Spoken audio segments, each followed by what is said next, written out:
berhentilah taruh perasaanmu menjadi utama. Kalau tidak, rencana Allah tidak akan digenapi. Apapun itu juga.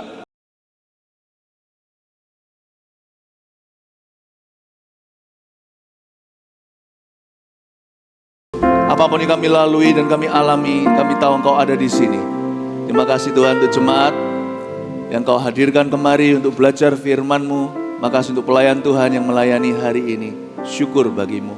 Beri kami firman yang dapat kami pahami, yang membuat kami bertumbuh. Dalam nama Yesus. Amin. Berikan tepuk tangan untuk Tuhan. Praise the Lord. Ya, silakan duduk kembali. Hari ini sepanjang hari saya mau khotbah yang beda-beda. Khotbah sama itu stres buat saya. Khotbah yang beda-beda itu jauh lebih indah karena itu flow dari roh dan spirit dari hubungan saya dengan Tuhan. Karena itu tidak lain saya tergerak untuk menyampaikan soal Raja Daud. Daud diberi judul seperti Daud. Mari kita sama-sama buka firman Tuhan di 1 Samuel pasal 16. Pokoknya kalau hari Minggu gini sudah deh, nggak usah kemana-mana. Ya, ikut ke kebaktian berkali-kali dapat banyak pasti, ya, tidak akan sia-sia. Yang ikut kita sekarang GMS Selatan, Barat, Sidoarjo, Jember, Medan, Pekanbaru, Jambi, Pontianak, dan Kota Mobagu. Welcome home to all of you. God bless you. Kita lihat 1 Samuel pasal 16. Daud diurapi menjadi raja. Mari kita belajar firman. Ya, kita baca, saya bacakan ya. Daud diurapi menjadi raja. Berfirmanlah Tuhan kepada Samuel, berapa lama lagi engkau berduka cita karena Saul? Bukankah ia telah kutolak sebagai raja atas Israel? Isilah tabung tandukmu dengan minyak dan pergilah. Aku mengutus engkau kepada Isai orang Bethlehem itu, sebab di antara anak-anaknya telah kupilih seorang raja bagiku. Permulaan cerita ini dibuka dengan seorang nabi namanya Samuel yang sedang meratapi Raja Saul. Raja Saul kenapa? Bagi Anda yang mungkin gak familiar dengan cerita ini, seharusnya kalau kita udah jadi orang Kristen setahun aja, pasti sudah harus tahu perjanjian lama. Tapi just in case, jaga-jaga kalau ada orang di sini yang belum terlalu baca firman Alkitab, ya saya ceritakan dulu aja, nanti baca di rumah. Saul ini ditolak oleh Tuhan di perjanjian lama. Karena hatinya itu gak beres sama Tuhan. Nah, Saul sendiri adalah seorang yang diurapi dengan tabung ya. Kalau Daud diurapi dengan tanduk. Jadi memang katrolannya beda. Daud juga pernah berbuat salah, namun Allah tidak pernah mengoyakkan pemilihannya. Karena dari awal itu hubungan. Apa yang dimulai dengan hubungan, apalagi dari bawah, biasanya lebih kekal dan permanen di hadapan Tuhan. Itulah sebabnya ini suatu hikmat juga bagi kita yang kalau kita mau mempekerjakan orang, atau kalau kita mau mengangkat generasi berikutnya untuk meneruskan sesuatu dalam hidup kita, pastikan lewat hubungan, pastikan dari bawah. Dari bawah itu nggak harus pelan-pelan, karena Daud diurapi tiba-tiba atau mendadak. Tapi Daud ini sudah punya hubungan dengan Tuhan sebelum membunuh Goliat. Daud itu di halaman belakang papanya sudah membunuh beruang dan singa. Sudah ada yang namanya interaksi dengan Roh Allah. Sudah ada hubungan terlebih dahulu sebelum pekerjaan. Lalu kalau tabung itu kan terbuat dari sesuatu benda mati. Tapi kalau tanduk kan terbuat dari hewan yang mati. Gak mungkin hewan itu tanduknya bisa dipakai dilubangi, karena tanduknya hewan itu penuh dengan urat syaraf. Jadi memang kejam kalau namanya rhino, rhino badak kalau diambil ininya, gajah diambil gadingnya, itu apalagi tanduknya rusa atau tanduknya apa, hewan yang seperti itu di situ itu ada banyak pembuluh darah, ada banyak syarafnya. Nah, tanduk itu untuk diambil kan harus dibunuh dulu tuh hewan. Jadi Daud itu diangkat Tuhan berdasarkan kematian daging. Dia itu betul-betul orang yang dibentuk oleh Roh Kudus. Daud pernah jatuh dengan Batsheba. Ya, saya lompat cerita. Tapi urapannya tidak bisa disangkali bahwa urapannya adalah kehidupan. Karena itu Allah tidak pernah selesai dengan dia. Dalam konteks ini sekarang Saul diratapi karena ditolak oleh Tuhan.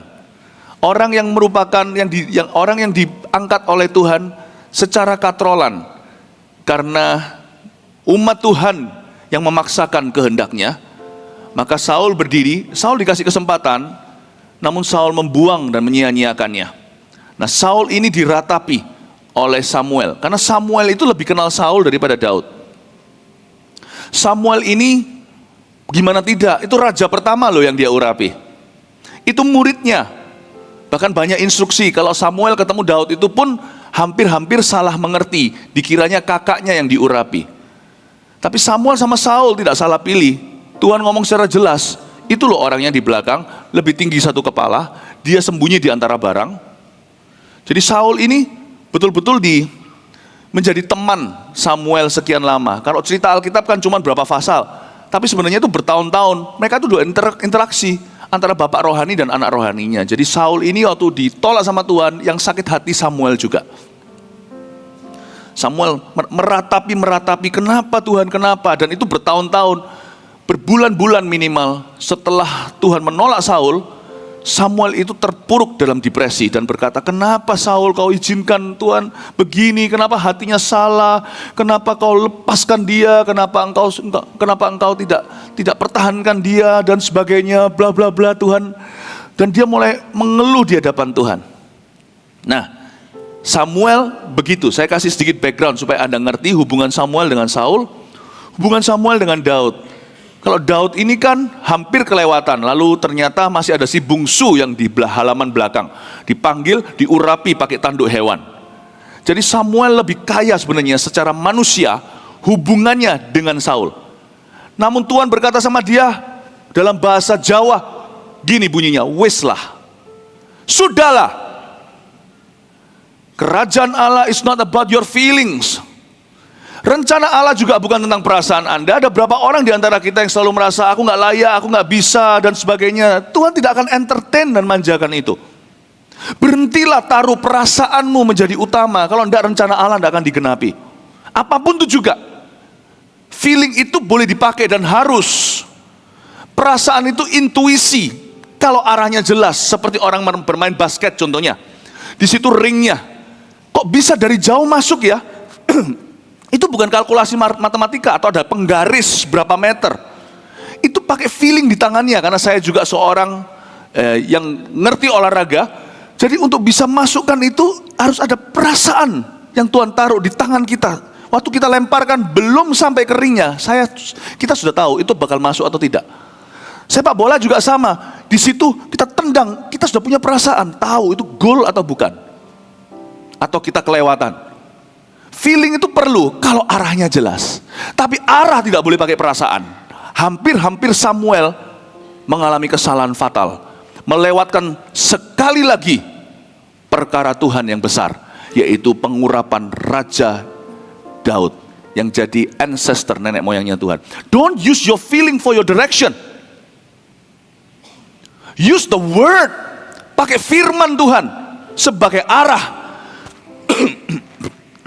Firman-Mu pelita bagi kakiku kan, terang bagi jalanku.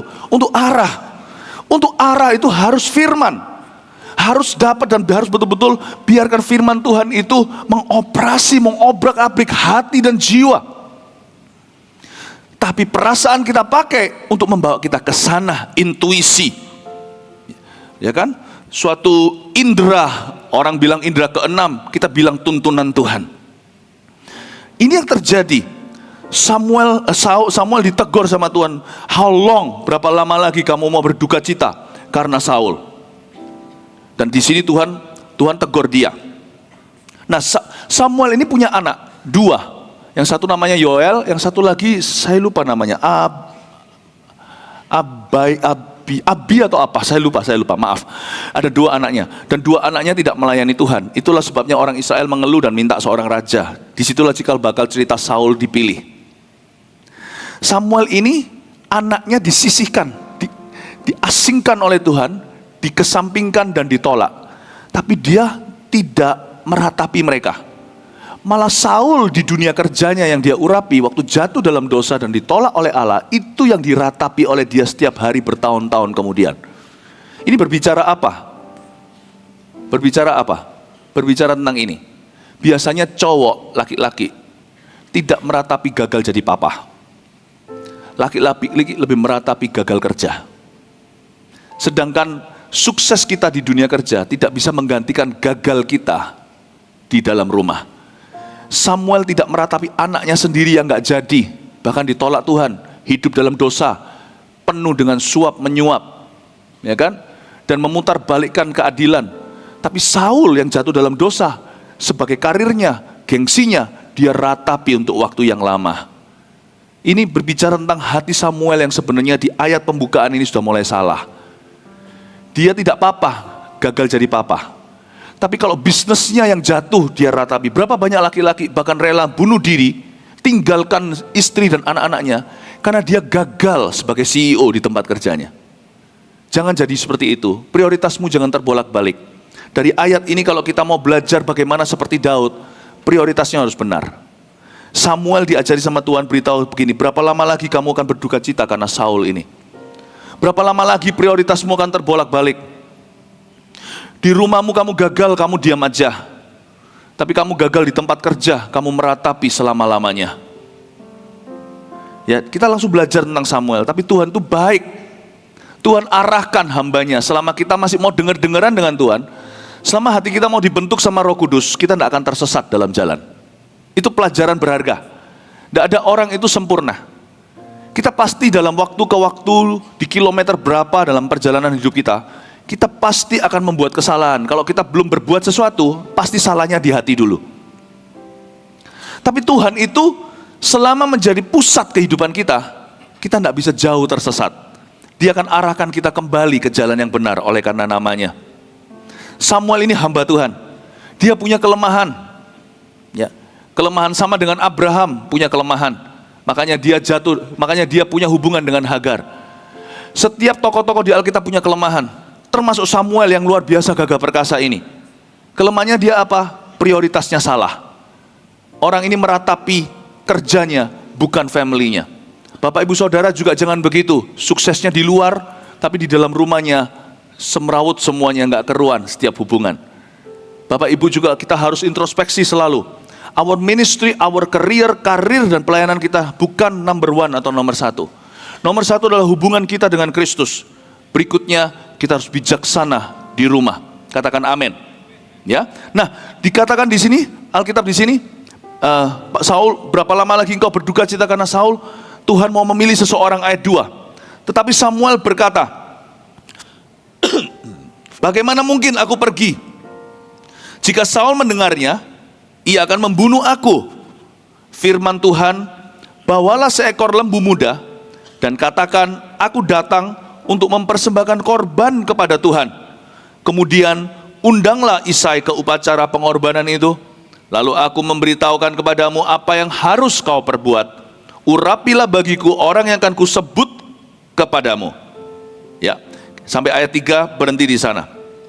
Samuel disuruh sama Tuhan, pergilah ke Bethlehem, ketemu sama orang tua namanya Isai, salah satu dari anaknya, Tuhan tidak sebut berapa, akan diurapi jadi raja. Bawa tanduk hewan itu.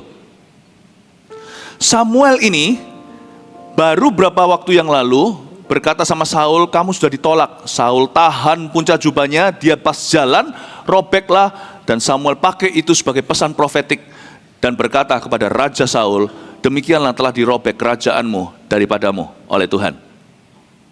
Saul ini orang yang gila hormat, sehingga dia berkata sama Samuel, paling tidak kamu hormati aku kek di depan seluruh rakyat. Samuel pergi, perpisahan tidak enak. Lalu dapat suara Tuhan ketika dia masih meratapi Saul, sukses kerjanya, sukses kenabiannya, dia ratapi lama-lama, anak jatuh pun tidak diratapi, dia ratapi pekerjaannya. Tuhan tegur dia, sudahlah, urapi sekarang, jangan melulu tentang perasaanmu. Aku punya kepentingan untuk umatku. Umat Tuhan punya kepentingan bersama, baik itu gereja, perusahaan, atau komunitas Anda, atau keluarga besar, itu selalu lebih besar daripada kepentinganmu secara pribadi. Ingat itu Bapak Ibu Saudara, kita tidak boleh utamakan perasaan kita. Kepentingan orang lain harus lebih dulu. Kepentingan perusahaan Kalau Anda di tempat kerjaan harus lebih besar daripada kepentingan pribadi. Kepentingan gereja harus lebih besar daripada kepentingan perorangan. Kepentingan komunitas harus lebih besar daripada kepentingan gereja per gereja. Kita harus mementingkan bangsa dan negara. Kita harus berdoa untuk kesejahteraan kota. Tuhan selalu ajarkan bahwa kepentingan bersama selalu lebih tinggi daripada kepentingan pribadi. Katakan amin. Nah, setelah itu Tuhan ngomong sama Samuel, ayo sudah keluar dari goamu, urapi Daud itu. Lalu Samuel jawabnya gimana?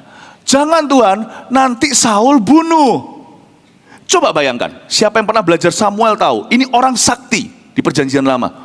Dia berdoa itu guru. Bayangin kalau orang berdoa, lalu tiba-tiba dijawab dari sorga, bukan amin dari jemaatnya. Tuhan, dor. Tuhan, dor. Ini orang sakti luar biasa. Jarang kita lihat yang kayak begitu. Jarang, bayangin kalau KKR keren sekali kan? Ribuan atau puluhan ribu atau ratusan ribu, kemana dia tunjuk jarinya, di situ halilintar terjadi. Wah, keren sekali. Itu altar call nggak usah susah, itu semua orang maju ke depan sebelum dipanggil oleh pendetanya. Sebelah situ langsung halilintar. Itu Samuel kayak gitu. Ini orang luar biasa, urapannya itu dahsyat. Bahkan nanti faktanya ketika Saul kejar dia sampai ke Ramah, Saul dan orang-orang yang dikirim sebelumnya semua kepenuhan, tidak ada yang bisa jamah dia. Tapi ternyata orang yang kelihatannya urapannya besar juga punya kelemahan ya. Ini sebagai suatu penghiburan buat kita yang imannya pas-pasan. Siapa di sini merasa imannya pas-pasan? Termasuk saya sih. Benar, jangan meninggikan diri di atas Monas. Tapi benar, kalau iya bilang iya, enggak iya, ya bilang enggak ada waktunya. Saya sendiri merasakan dalam kelemahan saya, aduh saya ini orangnya lemah imannya. Siapa yang merasa imannya pas-pasan? Iya, jujur semua, puji Tuhan. Kuatkan hatimu, Samuel juga kok. Waktu disuruh melakukan satu tugas mulia, urapi Daud. Yang pertama dia katakan bukan, ku jawab ya, seperti yang saya dengar tadi di Voltage. Waktu saya masuk mereka lagi nyanyi itu. Gak semudah anak kecil, imannya ini kecil. Waktu Tuhan bilang sama dia, urapi Daud, dia jawab apa? Nanti Saul tahu, nanti gua dibunuh. Ternyata Samuel juga punya rasa takut. Orang yang doanya dijawab dengan guntur. Setiap kita itu pasti mengalami pencobaan pribadi yang orang lain tidak bisa tolong. Setiap kita pasti mengalami tantangan yang iman action kita di dalam tempat kerja, atau di pelayanan, atau pas lagi sedang gagah perkasa dalam ministry tidak bisa membantu kita. Karena itu Bapak Ibu Saudara, jangan pernah pakai iman kerjaan, iman profesional, iman pelayanan untuk menghadapi pencobaan pribadi. Selalu pakai iman pribadi. Itulah sebabnya orang Kristen tidak boleh gagahnya di atas mimbar. Orang Kristen tidak boleh gagahnya di dalam gereja. Orang Kristen harus punya hubungan pribadi dengan Roh Kudus, sehingga dia bawa pulang iman sebesar biji sesawi. Waktu dia hadapi tantangan secara pribadi, dia pakai iman pribadi. We have to go back to personal relationship with Jesus. Kita harus selalu kembali kepada hubungan pribadi dengan Tuhan. We have to go back, kita harus kembali kepada personal faith atau iman secara pribadi. Yang harus dipupuk pelan-pelan, bukan karena tumpang tangan, diurapi oleh pendeta, oleh evangelis tenar, ditumpang tangan oleh hamba Tuhan yang bisa membangkitkan orang mati sekalipun. Kita harus kembali ke saat teduh, kipasi pelan-pelan seperti sate wagyu, sehingga iman biji sesawi di dalam hati kita tumbuh. Harus baca Alkitab sendiri, gak bisa bergantung khotbah semata-mata. Khotbah itu harus menjadi booster kita, membawa kita langsung ke planet berikutnya karena urapan hamba Tuhan itu. Tetapi Andalah yang sediakan pesawat dan roda-rodanya. Percuma orang dikasih booster kalau tidak punya fondasi. Sebab ketika dia sampai ke atap, runtuhlah bangunannya. Anda harus kembali ke personal faith. Harus kembali kepada iman pribadi. Samuel dijawab guntur pun, dia harus menghadapi rasa takut personal fear, rasa takut pribadinya kepada Saul. Dia harus menghadapi momok intimidasi pribadi. Dan dia harus pakai imannya bukan Samuel sang nabi. Dia harus pakai imannya Samuel sang Kristen. Paham Bapak Ibu Saudara? Go back to personal faith. Go back to personal relationship with Jesus. Hubungan pribadi dengan Tuhan. Kembali ke saat teduh. Kembali ke perenungan firman pribadi. Dapat ayat untuk dirimu. Percayalah, kekuatan Tuhan akan cukup bagimu dan bagiku untuk menghadapi apapun dalam hidupmu dan hidupku. Berikan tepuk tangan untuk Tuhan yang percaya. Tapi dari cerita ayat 2 dan 3 ini, Tuhan itu bukan kompromi, tapi Tuhan itu bisa memberi hikmat lapangan. Katakan hikmat lapangan. Tuhan itu tidak pernah mendakwa kita dalam kelemahan kita. Jadi kalau saya jadi Tuhan, mestinya jawabnya, Samuel, gua tersinggung ya. Masa aku yang suruh kamu, yang memberi kamu job desk atau tugas, surat tugas tidak bisa melindungimu? Sedangkan kalau saya suruh seseorang pergi ke situ pun, seluruh malaikatku akan melindunginya. Masa aku adalah Allah yang kurang bertanggung jawab? Harusnya Tuhan marah. Karena Samuel meragukan dia. Rasa takutnya kepada Saul itu berarti meragukan Tuhan. Kok dia lebih takut sama Saul daripada takut sama Tuhan yang suruh urapi Daud? Kenapa dia lebih takut sama Saul? Karena dia urapi Daud. Paham maksud saya? Harusnya yang dia takuti adalah Tuhan dong. Kalau dia membangkang, kalau dia berkata nggak mau Tuhan, nanti gua mati gimana? Emangnya mati harus di tangannya Saul? Nggak bisakah aku mencabut nyawamu sekarang juga? Now. Harusnya Tuhan yang ditakuti kan? Jangan kita takut sama manusia yang bisa bunuh tubuh kan? Kita harusnya takut kepada Tuhan yang bisa lemparkan baik tubuh maupun jiwa ke dalam neraka kan? Harusnya Tuhan marah. Tapi kalau saya baca di ayat 2 dan 3, saya terheran-heran dengan kesabarannya. Gini loh, ini Tuhan ngomongnya gini loh. Ya sudah, kamu ngomong aja, kamu mau mempersembahkan korban. Aduh Tuhan, how low can you go? Tuhan merendah seperti itu, membungkuk dari sorga, dan ikut permainan anaknya. Pernahkah anak Anda waktu kecil? Anak saya sekarang sudah mulai dewasa, tapi dulu waktu masih kecil, kalau saya main ya saya membungkuk di levelnya dia. Karena saya terlalu tinggi, 184 cm tingginya. Saya harus membungkuk dan main sama dia, menyesuaikan dengan kekuatannya. Kalau dia main gelut-gelutan sama saya yang cowok gitu, katakan, saya nggak akan pakai seluruh tenaga saya. Saya akan pakai tenaga yang sesuai dengan dia, sedikit lebih banyak untuk mengalahkan dia. Lalu saya kurangi banyak untuk pura-pura kalah. Itu kasih Papa. Ketahuilah bagi setiap pelayan Tuhan dan setiap orang Kristen, anak-anak Tuhan, di atas itu memang bos kita. Tuhan namanya. Dia kasih kita surat tugas. Saya ngerti. But above all, di atas semuanya dia suka dipanggil dengan satu nama. Yesus ajarkan gimana kita berdoa. Abba di dalam sorga. He's your father. Dia bapakmu. Tidak boleh ada roh yatim piatu. Ketika anaknya takut, kita juga harus bicara dalam bahasa anak. Tuhan itu sabar. Bicara sesuai dengan level kita. Tapi bukan menurut level kita. Dia bicara sesuai level kita untuk angkat ke level dia. Karena itu Tuhan upgrade iman Samuel hari itu. Tapi Tuhan bicara dengan bahasa yang dia ngerti dulu. Oke Sam, dipanggil gitu. Sam, kamu ngomong aja, kamu mau mempersembahkan korban. Nanti waktu persembahan korban, kamu ajak Isai sekalian. Waktu nanti kamu ajak Isai sekalian, coba cek anak-anaknya. Salah satu adalah raja berikutnya. Dengan itu Samuel pergi. Bapak ibu saudara, it's okay punya iman pas-pasan. Asal Anda melangkah dan taat pada Tuhan. Lebih baik imanku pas tapi taat, daripada imanku berlebihan tapi ngomong doang. Tuhan lebih suka orang yang imannya kecil, namun melangkah. Sekalipun dalam melangkah, tenggelam lagi seperti Petrus berjalan di atas air, lalu ragu-ragu dan bimbang. Daripada 11 murid yang imannya besar, pada waktu Petrus mulai tenggelam, mereka mulai komentari, harusnya Petrus begini, begitu. Tuhan tidak suka komentator. Jangan jadi orang Kristen yang cuma duduk di kursi, dengarkan khotbah, amin, lalu pulang ke rumah. Jadilah pelaku firman, jauh lebih berkenan kepada Tuhan. Tapi imanku pas-pasan, jangan tanyalah. Jangan di laboratorium cek darah sekarang. Kalau mau cek itu ya orang Kristen, kalau badan ceklah darah, laboratorium. Gimana asam uratnya. Tapi kalau mau iman jangan dicek-cek. Cek buah aja. Dicek buah aja, Anda akan tahu pohonnya. Nggak usah tanya pohonnya besar atau tidak. Nggak usah tanya ayat, akarnya gimana. Nggak usah tanya. Kalau Anda mengeluarkan buah ketaatan, berarti Anda sudah taat pada Tuhan. Banyak orang Kristen terlalu banyak introspeksi diri yang nggak perlu. Hari ini aku gimana? Besok gimana? Perasaanku seperti apa? Terlalu banyak yang dikemukakan, feeling, ya kan, gambar diri yang belum sempurna, harusnya disempurnakan sambil jalan. Berapa banyak di antara kita tidak mau melangkah sampai merasa serak gimana? Nggak ada serak itu, nggak ada. If you know it's written in the word, it's for you. Kalau Anda tahu sudah tertulis dalam Alkitab, itu punyamu. Itu untuk Anda lakukan. Simple. Jangan bertanya imannya sebesar apa. Dan jangan membandingkan dengan orang lain. Saya tunjukkan hari ini supaya kita hamba-hamba Tuhan bermegah dalam kelemahan. Samuel adalah orang biasa.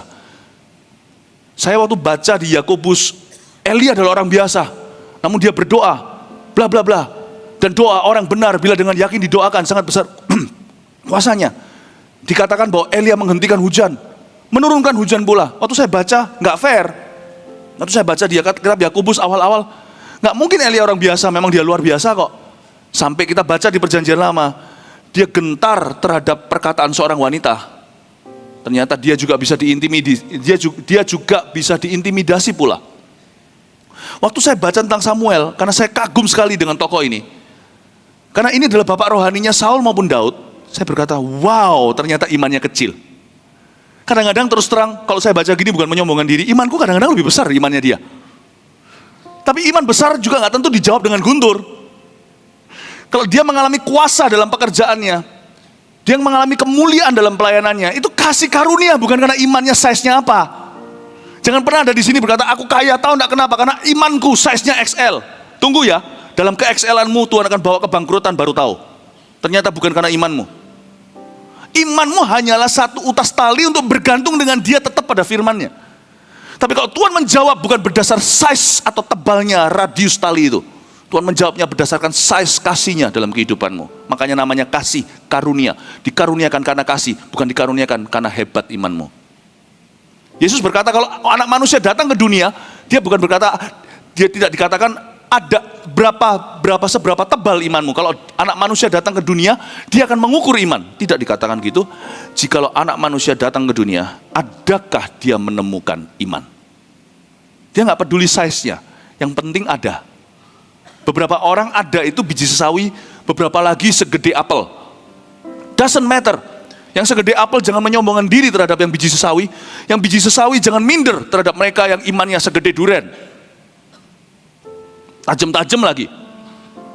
It's time to stop comparing your faith to the faith of others. Udah waktunya kita menghentikan sebuah kebiasaan buruk. Membandingkan iman kita dengan iman orang lain. Berimanlah sendiri kepada Tuhan. Sekalipun kita sama-sama ibadah, temukan iman dalam hatimu. Karena kalau anak manusia datang dalam hidupmu untuk audit kehidupan Anda, adakah dia menemukan iman yang hidup di dalam dia? Dari sini sekarang sebuah penghiburan. Oh, jadi Pastor Philip, saya tidak perlu imannya gede untuk mengalami mujizat pribadi. Iya. Gak perlu imannya gede, pas-pasan aja. Tuhan, ku percaya rencanamu indah, walau saat ini aku gak ngerti, aku ini bodoh seperti hewan, namun aku tetap di dekatmu.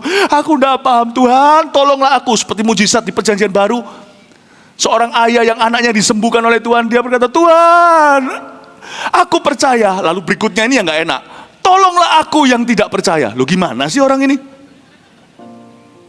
Lord, I believe you, I have faith in you, help me. Tuhan, aku percaya, tolonglah aku yang kurang percaya ini. Itu iman macam apa? Tapi dapat kebangkitan orang mati. Anda semua qualified for a miracle today, because none of us disqualifies. None of us qualifies. Ulang lagi. We are all qualified for a miracle because no one qualifies for one. Kita semua layak mendapat mujizat karena tidak seorang pun di antara kita layak memperoleh mujizat. Paham maksud saya? Kita semua layak menerima mujizat karena tidak seorang pun di antara kita layak menerima mujizat. Have faith this morning for your life. Miliki iman dalam kehidupanmu hari ini. Jangan pernah bercermin dan berkata, masa orang kayak aku ini dikasih mujizat. Mungkin kayak orang kayak Pak Samuel Handoko mungkin. Orang seperti Pak Yohanes mungkin. Mungkin hamba-hamba Tuhan yang ada di depan sana, yang dipakai, yang diurapi. Penginjil siapa? Mungkin. Stop, hentikan kesesatan pikiran itu. Karena detik kita mempercaya itu, kita percaya ada orang-orang khusus di mata Tuhan. No one. Tuhan tidak punya orang khusus. Tuhan cuma punya orang percaya. Tuhan tidak punya orang spesial. Tuhan cuma punya orang taat. Anda bisa memperoleh sebuah mujizat. Apapun yang kau harapkan hari ini, jangan ragu lagi. Tidak ada di antara kita lebih layak, itu tidak ada. Saya akan sangat menghina seekor lalat kalau dia berbangga-bangga, hahaha, aku lebih tebal, lebih kuat dari nyamuk. Bagi saya, mau panco sama lalat, mau panco sama nyamuk, mau panco sama semut, mereka cuman weak and weaker and the weakest. Cuman lemah, yang lebih lemah dan paling lemah. Tidak ada orang itu kuat di mata Tuhan.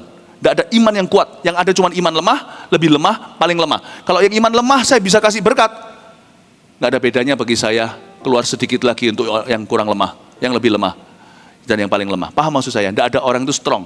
No one is beautiful, no one is righteous. Tidak ada yang indah, tidak ada yang benar, tidak ada yang kudus, tidak ada yang layak. Kalau Tuhan layakkan kita, berarti kita semua layak tanpa kecuali. Kalau ngomong kanan kirinya, God has a miracle, Tuhan punya sebuah mujizat untukmu hari ini. Katakan seperti itu. Amin. Amin. Tangkap dengan iman. Baik, mujizat itu berarti pertobatan seorang anggota keluarga. Mungkin keluar dari hutang piutang. Tuhan akan tuntun kok. Mujizat Tuhan itu selalu berencana, bukan bencana. Artinya Tuhan akan mengeluarkan Anda dari hutang, tapi Tuhan akan mengajari tangan Anda untuk berperang, untuk memutarbalikkan apa yang membuat Anda masuk dalam hutang di tempat pertama. Mengapa Anda hari ini terlilit dengan itu? Tuhan juga akan bentuk dan ubah sifatmu. Bukan hanya keluarkan Anda dari hutangnya. Kalau Tuhan itu satu paket selalu lengkap. Tuhan akan pulihkan pernikahan Anda. Tuhan bisa pulihkan papa mama. Tuhan bisa memberikan mujizat yang Anda tidak duga kalau Anda percaya. Kalau Samuel bisa, saya juga bisa.